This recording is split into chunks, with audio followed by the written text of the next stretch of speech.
Okay, welcome everyone. My name is kay.tear and I'm going to start with a question. How would you like to get twice as much done in half the time with none of the stress? So that's a question that somebody in my field said to me a while back and said to a whole group, a whole conference room of us. And of course it gets attention, but the more I've worked in this very unique field that I work in, the more I see that that really is possible. So I would call myself a reformed psychologist. I worked for 5 different management consultancies for about 3 years each. So 15 years learning models, learning best practice ways of doing things, but ultimately never finding anything that had a really significant impact. And so a few years ago, well, it was in 2018, an old colleague of mine said to me, I've discovered something new and I've just got to tell you about it. It's really going to change how we do things. So I thought, well, that's interesting. She was the HR director for Ford Motor Company. She's ex-Deloitte. Me and her, we've done all sorts of corporate leadership programs, executive coaching, offsites, observations. We've done loads of different things. So when someone says they've discovered something new after this long in the industry, you know that it's going to be different. So what's interesting about this approach is it really started in the 70s, more focused towards therapy. And what people noticed that started to use this approach is that the people that they were working with were getting better. They weren't having these years in therapies like they used to. And this wasn't happening slowly, it was happening quickly. Anxiety just reduced, resilience increased, and relationships improved. And not because people were given coping strategies, but because they were understanding something fundamental about how the mind works. And then people started to notice that. And then they started to say, I want some of what they're having, these people that are suddenly looking much lighter and being happier in their lives. So what exactly is that? Well, it's a blend of neuroscience, psychology, philosophy, and business in the way that it's evolved nearly 50 years later. You'll notice, of course, I'm not going to use slides today. Now, that's maybe a bit of a bold choice, but actually a big way that we do training is to have people take away from it what they need to have their own insights. And we call that intuitive intelligence. Now, the world of work tends to focus on analytical intelligence, which is great. And it's great for solving puzzles and problems. But when we need to do more relational work, when you need to be present and listening keenly for cues, and also creative work, that intuitive intelligence becomes much more important. So what I'm going to take you through today is a little window into the approach that I use at my business, which is called Business Reimagined, because it's all about this different approach of helping leaders to be really successful. So we're not looking at the what, the content. You might have other people come on and say, here's a model for how you do something. Here's how you give feedback. Here's how you run a performance review. No, we're not looking at content. We're not even looking at psychology, why we do things. And of course, that's a big field. And you'll remember at the start, I said I'm a reformed psychologist. There's been a lot of brilliant things in the field of psychology, but ultimately, psychology is trying to find general approaches that explain why we do what we do. No, I want to help you look and see how the mind works, and that's a bit different. So a lot of you today, to bring it a bit more into your world, I know we tend to have a lot of people from the continuous improvement realms on these sessions. So I wanted to bring it into an analogy that a lot of you might be familiar with. So has anybody done the paper plane exercise when you're looking at continuous improvement and teaching people? Where you make paper planes and you're measuring them and you're trying to see how much further they go. Okay, so if you haven't done that before, it's a great way of showing people how you can, you make a plane, you're going to get a piece of paper and you're going to fold that into a nice plane. I didn't prepare one earlier, haven't got my Blue Peter badge, but you make the plane and then you throw it and you measure how far it goes. Now, what happens is if you take this to the leadership development realm, it's a bit like only focusing on the throw. That's what the way that I see that traditional leadership development works. It's kind of focusing on the behaviors, but they're the very last thing. It's a bit like doing that exercise and not at all looking at the plane. And of course, we would say, well, that's silly because, of course, it's the plane. But again, in leadership development, people are looking maybe a lot at the content, maybe a bit at the why we do things, but they don't look at how. And if you don't understand how something works, I'm pretty sure you'll agree you're not going to be very good at using it. And I'll give you an example. My mum just after Christmas, she just got a new little tablet and she said to me, my cruise spreadsheet case, she said, I've lost it. I've got 15 years of my cruise dates in this spreadsheet and now it's gone, and what if I can't find it again? So I said, don't worry, Mum, let's sit down together and we'll work it out. Can anyone guess where her spreadsheet was? Files Explorer. Yeah. So most of us that, are fairly literate with, any kind of PC or things will know that even if you can't find things, File Explorer and a search and you can find it. And there it was. Now, of course, when we don't understand how something works, we don't do very well at it. And this is why it's so important to help people actually understand how the mind works. So let's have a think about this. So we're moving away from best practice. We're moving away from here's a model, and we're actually helping people to look at what is the starting point for where our experience comes from, where our performance comes from, where our innovation and creativity comes from, and where our well-being comes from. And it starts with energy. So I just want to take a quick sidestep here and just tell you a little bit about Business Reimagined, because we're a leadership consultancy. I've got 10 global coaches that work with me, and we've been a BQF finalist at the last 2 different awards, one for people engagement and development and one for mental health and well-being. So that is the other nice thing about this approach. When you start to come back and work at the source, it has impacts on many more behaviors. When you get to focusing on a behavior, it's much more external, it's much more downstream. And that makes it really hard you have to suddenly learn lots and lots and lots and lots of behaviors. Now, I'm sure a lot of you will agree that people are overwhelmed at the moment. I see it a lot in my work, back-to-back meetings, unclear priorities, change programs happening, roles changing, AI impacting things. And all of this is creating minds that are really, really overwhelmed. So what we do at Business Reimagine is we help companies that are going through change to help people understand the way the mind works so that they can have a much calmer and experience of that change, ultimately make it more productive, effective, and quicker, and retain key talent as well, because that can be a real drain on companies if change is not managed efficiently and your key talent starts to leave.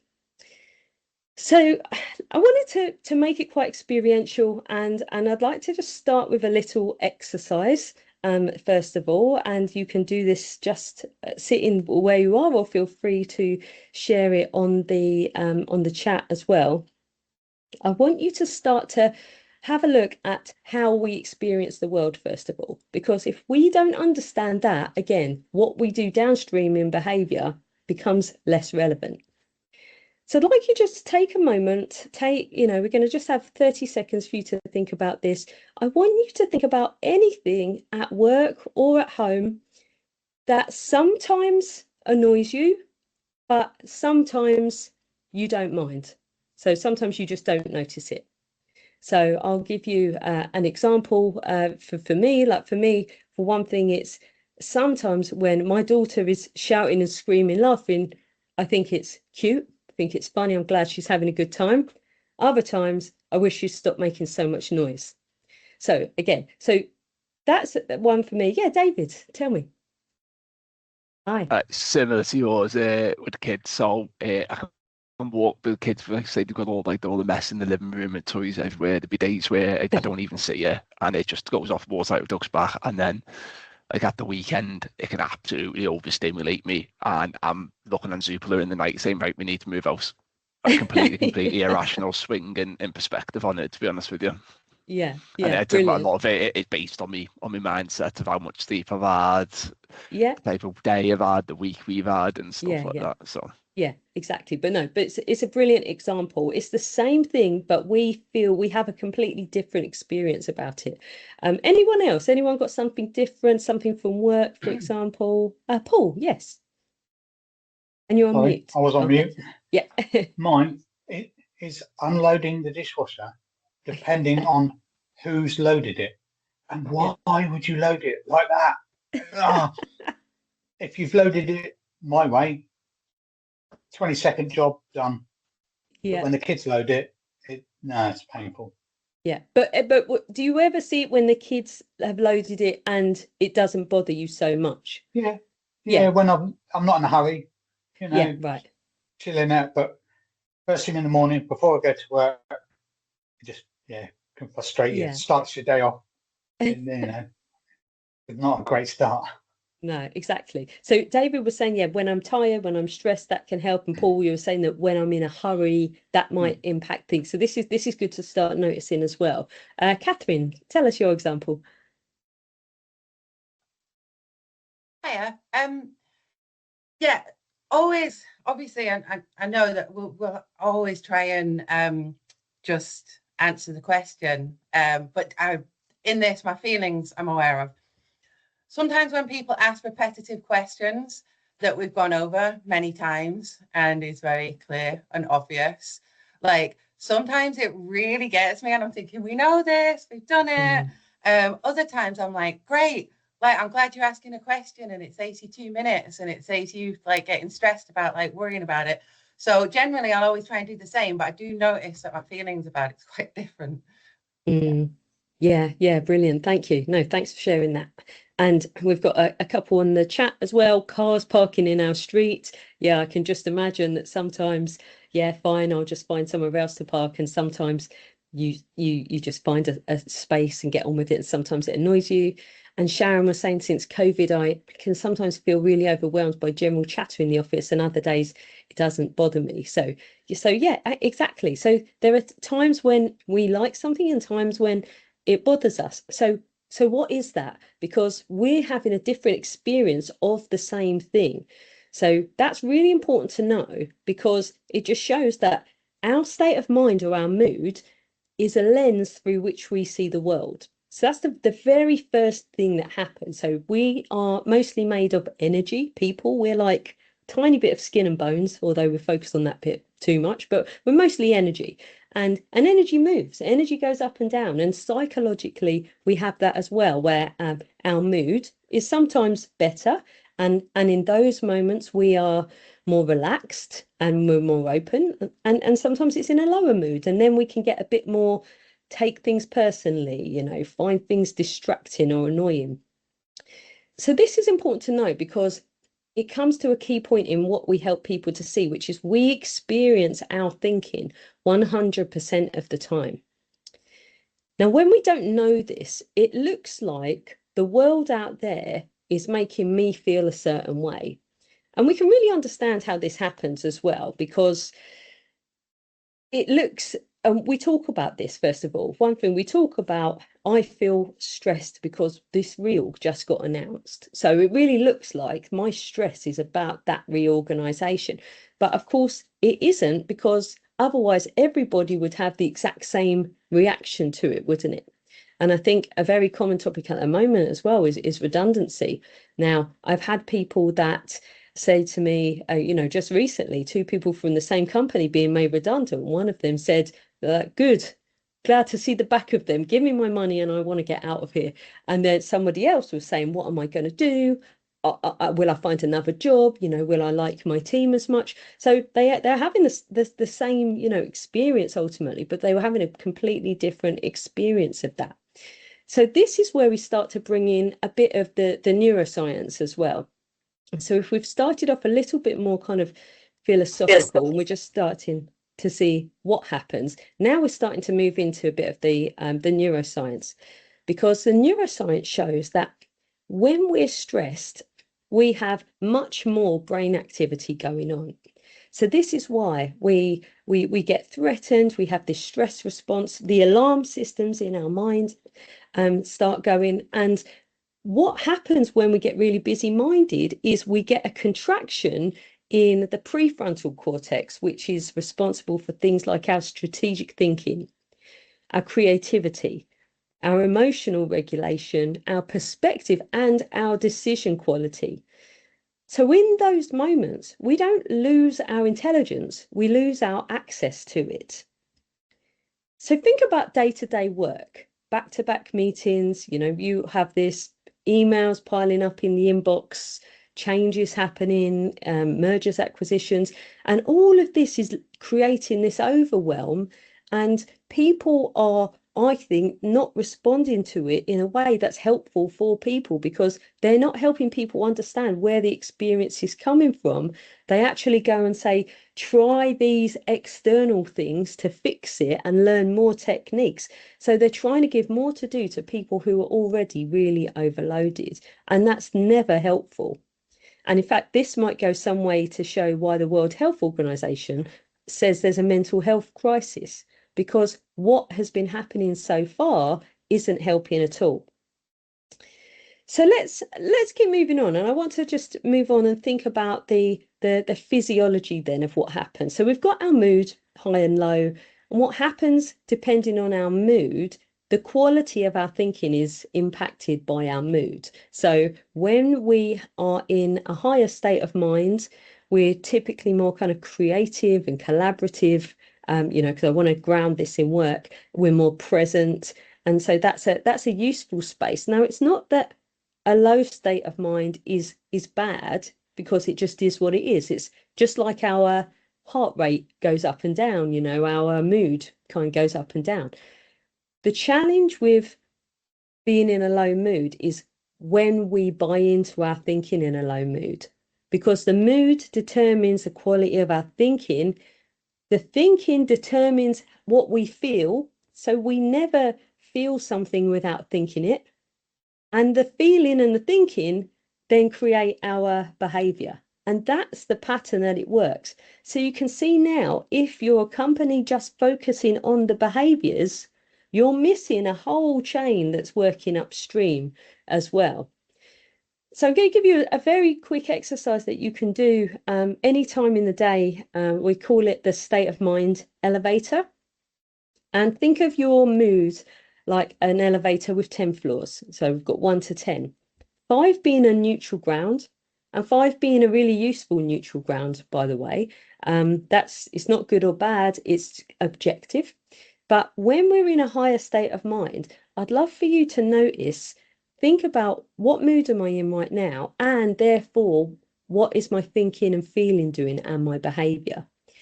And you'll start to get your own eyes for this, because I can tell you this and you can say, and this is why I've got some nice slides for this, but I decided no, I'd rather you just really kind of take this in, because if you start to notice that when I'm in a higher mood, things are easier. And that's why it's good for me to try my best to get the conditions for those moods to be well, and for me to create those conditions in my team. But also when I'm in a lower state of mind, to notice how much longer things take, how much harder things are, and not because it's good, bad, but just notice that, okay, in those moments, the best thing that I can do is try and unplug in whatever way that I can. And that can be a 2-minute kind of grounding exercise and just focusing on your breathing, a quick walk around the block or the office or whatever you're doing, because your mind is designed to get back to equilibrium, to get back to that neutral ground. Covered quite a lot there, so I just want to stop and give a chance if anyone's got some questions. Otherwise, I'll carry on. We're going to move and talk a little bit about the topic of flow.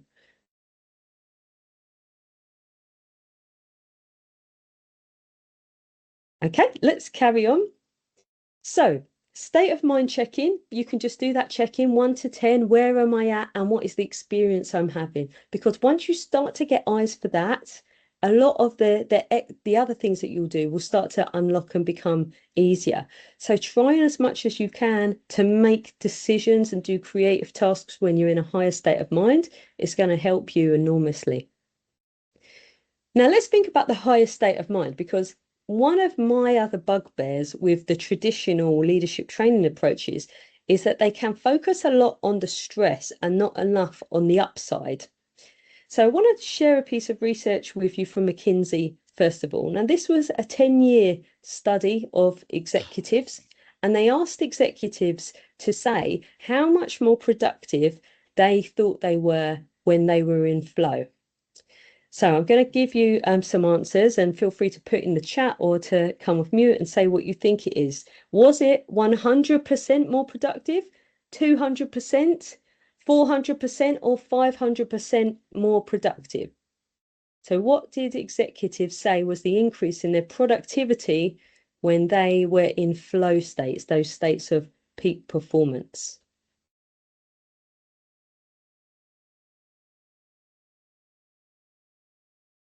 Okay, give you a minute. We've got 500, 200, 400, 200. Okay, I don't know if anyone's seen the research, but it's 500%, or maybe you've heard me talk about it before, but yeah, it's 500%. So you could go to work on Monday, take the rest of the week off. No, I'm sure your company is not going to let you do that. But anyway, who doesn't want 500% more productivity?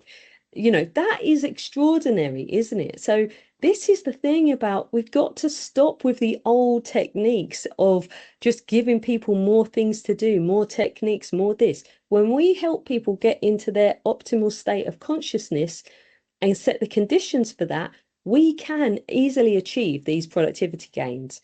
And it's not just individuals, in group flow is a thing as well.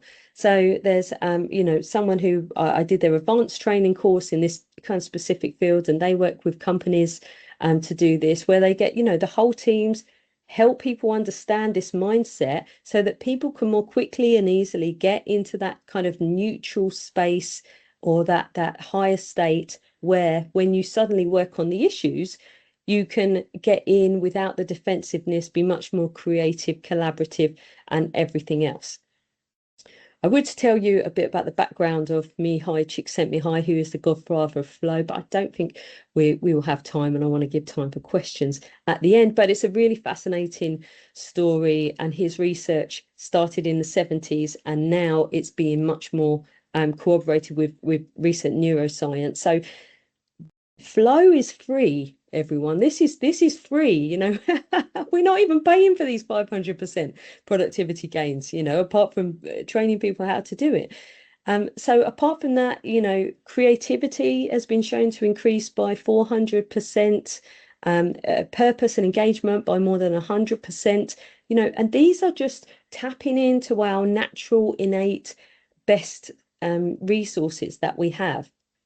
So this all comes because not from trying harder, but from approaching it differently. And there's a great well-being aspect. So the state of flow, what happens is, because our mind gets really quiet and really absorbed on what we're doing in that moment, it has this great kind of washing all of the kind of the noise from our mind, and it has a great well-being aspect as well.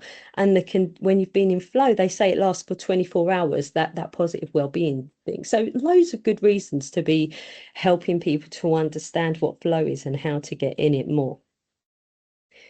So we're coming to the down towards the end, but I thought I'd just do one more experiment. So one of the things that we like to do in the training, and we have a talent program training which we call Beyond Limits, and this has much more of what I'm doing today, so much more in a program way, helping people understand how the mind works. And we'll do lots of little experiments along the way, as well as diving into the business and looking at how this affects the business. But we want people to understand for themselves how the mind works, and the best way of doing that is seeing it for yourself. So I want you to start to see the creative power of thought. We're going to do a very short experiment. I'm going to ask you to shut your eyes for 30 seconds. And I just want you to think about one word, and that's it. And I just want you to think about this one word, and we're going to check in afterwards to see how well you were able to just keep thinking about that one word. Okay, is everyone ready? So shut your eyes, everyone. And now I'm going to time for 30 seconds, and the word is yellow.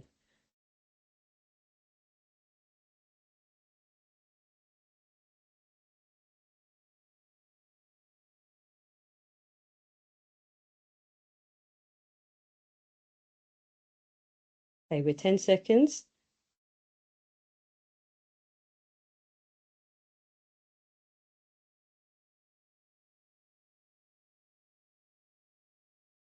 Twenty seconds.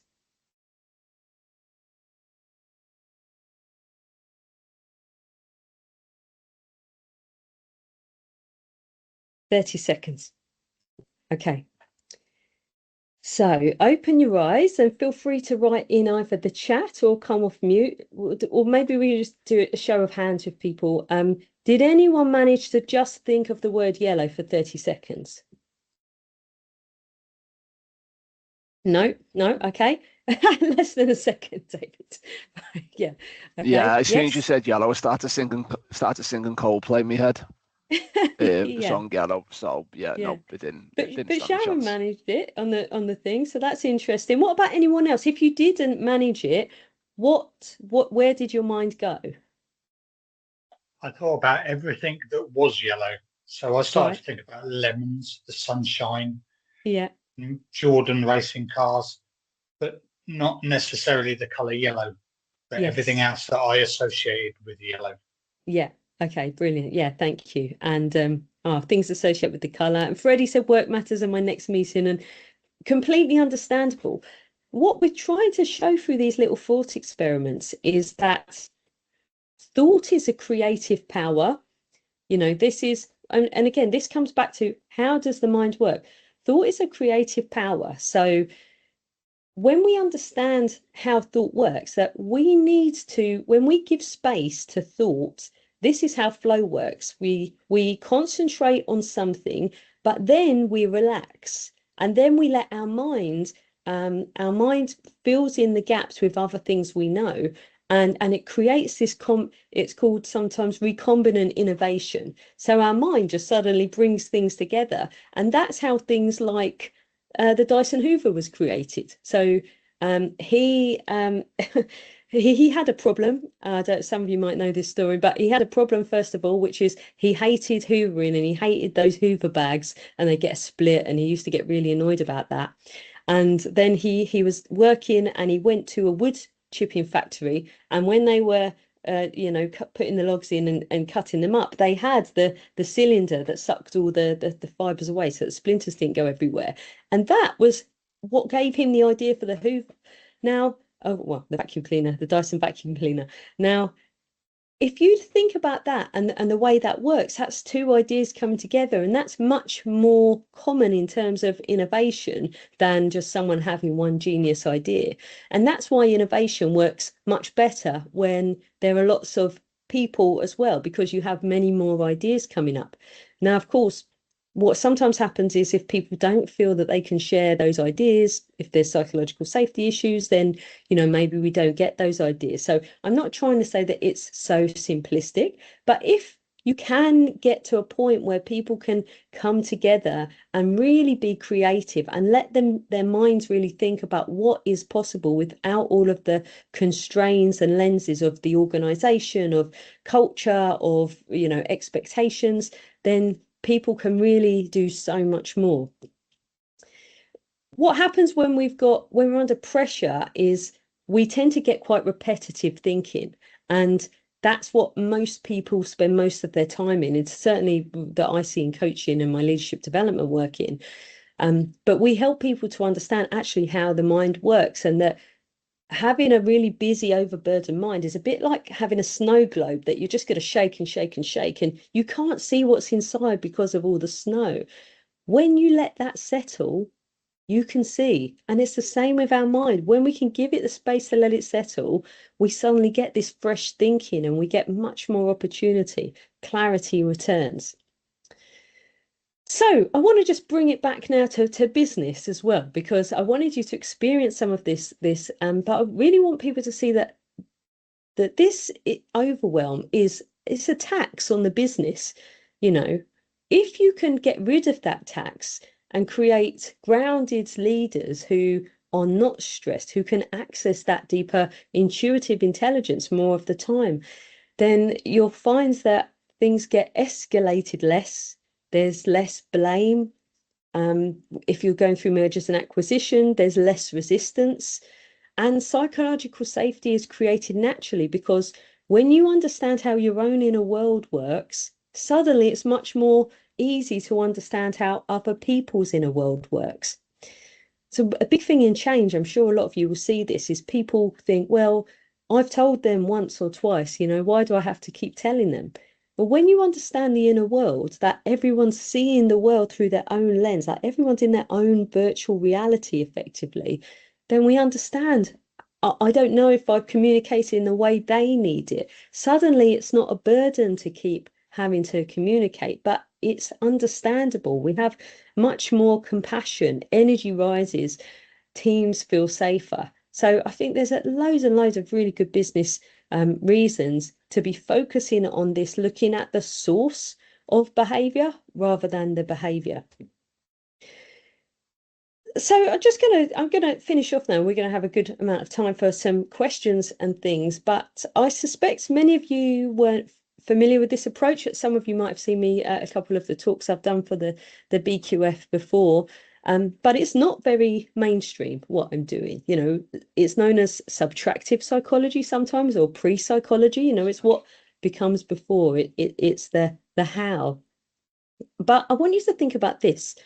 Before we understood germs, and we understood bacteria, doctors used leeches. They would perform autopsies and then go and deliver a baby and then wonder why there was such high infant mortality. It took a doctor in 1847 who said, hang on a minute, every time people are doing an autopsy and delivering a baby, it's not ending well for the babies. And that really changed the way that people saw medicine and hospital and a whole health and safety thing. And I believe that this approach can be that transformational for business, genuinely reimagine how we operate in business, because when we know how our minds work, how all minds work, then we can help people in a much easier, more profound and compassionate way.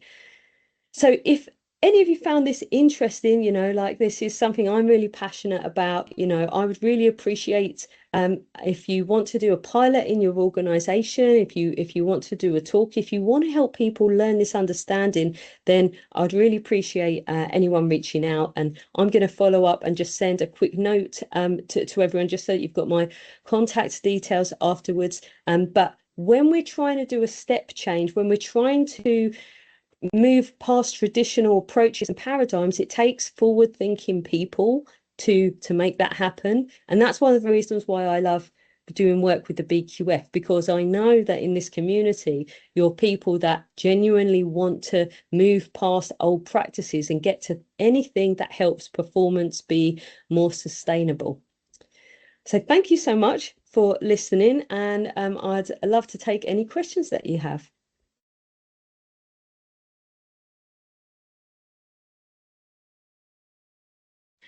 Hi, Kay. Hi.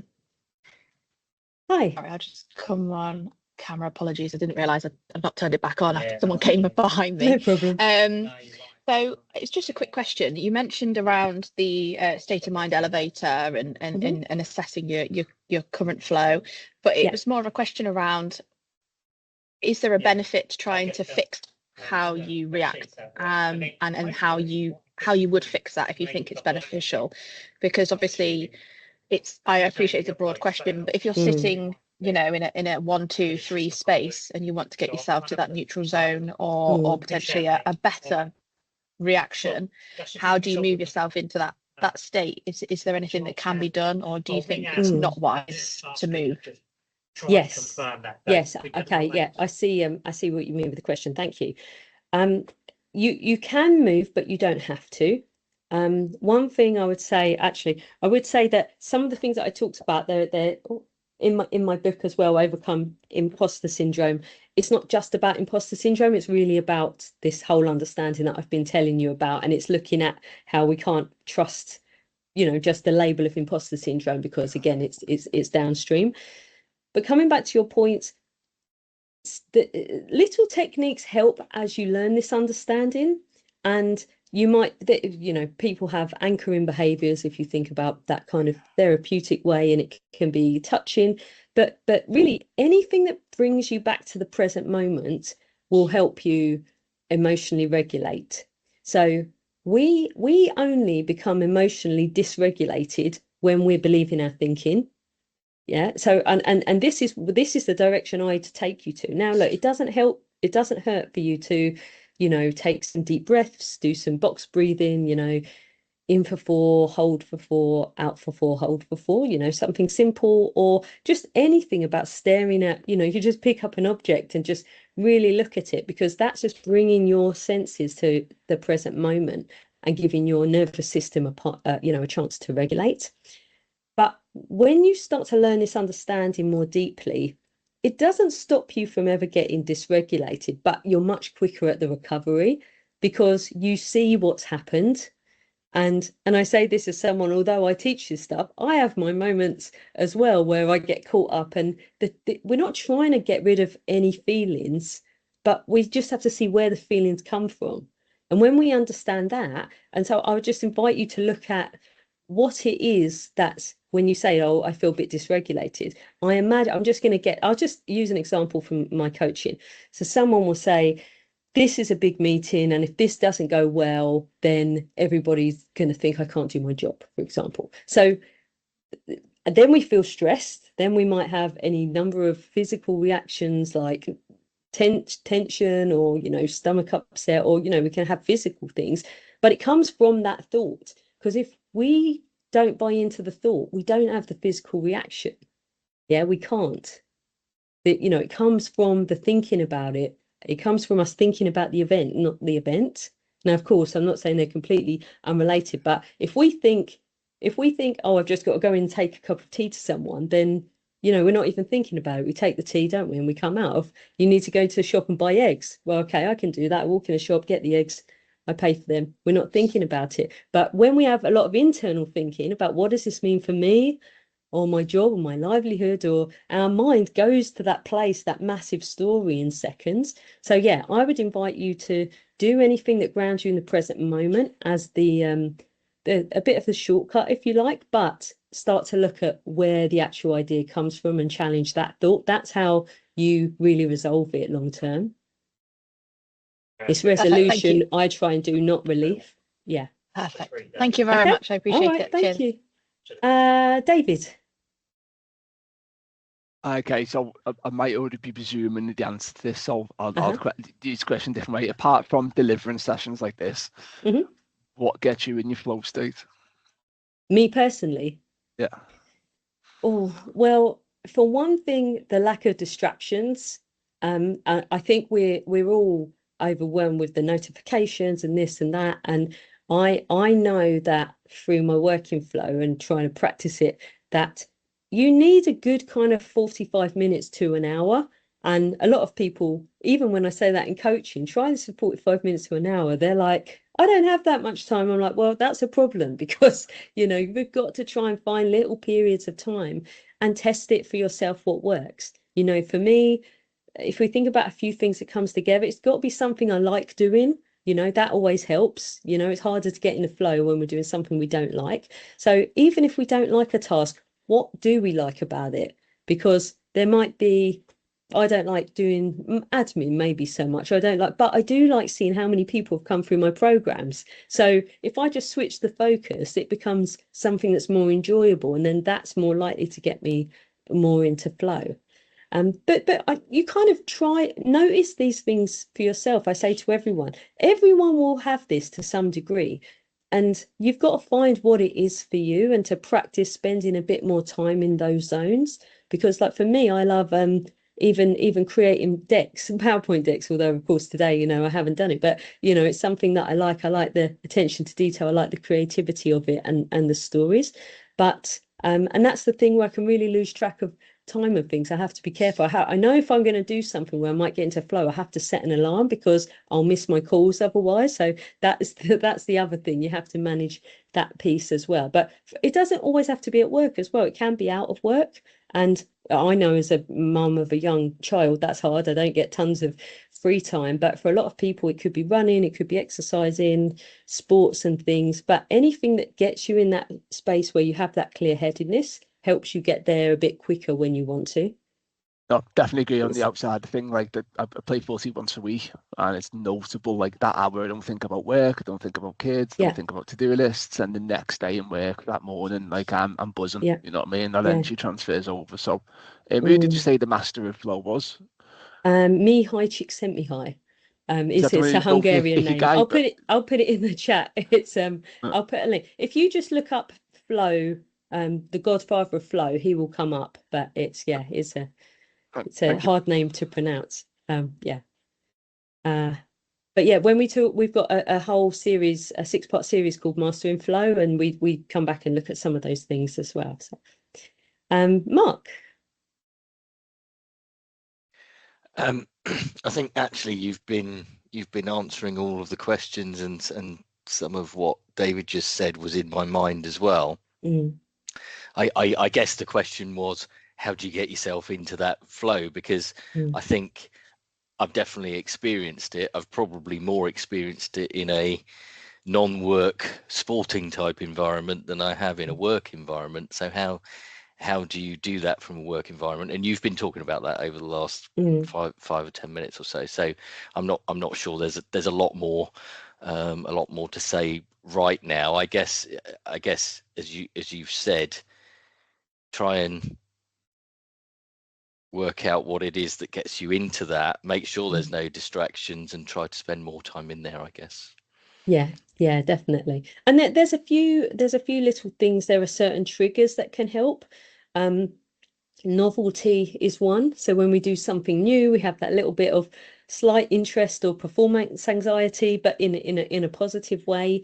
And a little bit of challenge as well. But you only need 4% challenge is what they have worked out.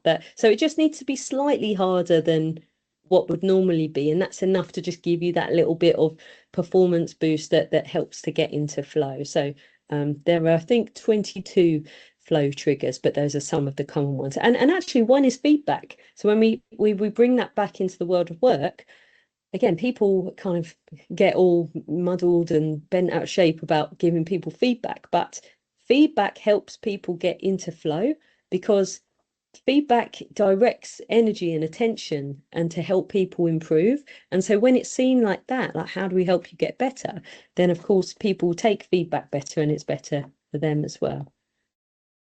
And thank you, a couple of people putting in the links to Mihai Csikszentmihalyi. So there you go. Thank you. It's done. Any last questions before we finish up today? Ben, hi. Hello. I guess mine kind of follows on from David and Mark's, but how is there a way that you can help someone or yourself know when you're entering that flow state so that you don't waste it? It is like if somebody is in that state where they could be directing that energy towards something or being more productive, is there a way that you can help people to understand that they're there so that they can go, actually, I'm going to stop doing this data input task and I'm going to do this instead, if it just happened partway through a day or after lunchtime or something like that? Yeah, I don't think there's any one answer, but I think if you're somewhere where you might get interrupted, then I would probably try and minimize that. But of course, that's individual flow. In group flow, you're going to be with people anyway. So, and you're trying to create the conditions where, okay, here's an issue, let's all think about it. then we relax a bit, and then we come back to it. And that's the piece of then getting back in with this different kind of energy state. But people have all sorts of things, like, you know, you hear about authors that like to go and work in cafes. Like, I could just never do that. It would just, the noise and everything were too distracting for me personally. I like it to be silent. I'm relaxed and I have time for it. Of course, if I've got too much in my mind, I just can't get into it. But this just shows why, when we help people reduce the overwhelm, this isn't just the well-being thing, it's for productivity. And I think that's the switch which I'd love to see companies being able to make. Okay, thanks. Okay, thanks, Ben. Kirsten, hello. Hi. Yeah, my mind wanders a lot. And when I'm driving, I'll put an audio book on and it will take me 10 minutes of constantly going back before I can listen to it. And it's practice. I think the more you practice silencing the other noise, the better you get at it. Yeah, definitely. Yeah. And I think that there's a podcast I saw ages ago. I think the guy's called Johan Hari, his name is, I think. And he wrote a book called Stolen Focus. And what he said is that we're not losing our attention, it's being stolen from us. And that's why we're finding it so hard. Like, sometimes when I start reading, you know, I'm reading the same page and I'm just like, this is ridiculous. But we kind of lost the ability to get into their concentration. And that's why doing these little exercises where you're doing them as a little experiment, you know, 45 minutes or an hour, and noticing how different is that from when I'm not doing it, you know. But you have to see it for yourself, because we're all different in that sense. But we all have this. This is innate. And that's the beautiful thing. I mean, kids do it really naturally. If anyone's got kids or sees kids and they're just, you know, they're just playing and they don't have this. Well, I mean, again, they have an advantage because they don't have the prefrontal bit, depending on how old they are. But they're able to get in it more. They're used to not having their attention being taken away all the time. So I think anything that helps us hone our attention skills, so that we can kind of turn it on and off a bit better, is really useful. Yeah, thank you. Any last questions? Thank you. These have been really great questions, and glad to answer them. No, I think we're probably done then, Carla. Yeah, that's great. Thank you. So thanks very much, Kay. That was really insightful. I'm sure everyone will agree. Yeah, I definitely found it really insightful. A big thank you on behalf of the BQF, you know, for leading that session for us today. We really appreciate it. Just a quick reminder from myself and, you know, on behalf of the BQF, our UK Excellence Awards are due to close on the 20th of this month. If anyone's got any questions, feel free to reach out to me. Happy to help in any way possible. After this session, Kay will send you some follow-up that she's already mentioned. And apart from that, just a big thank you for your time today, everyone.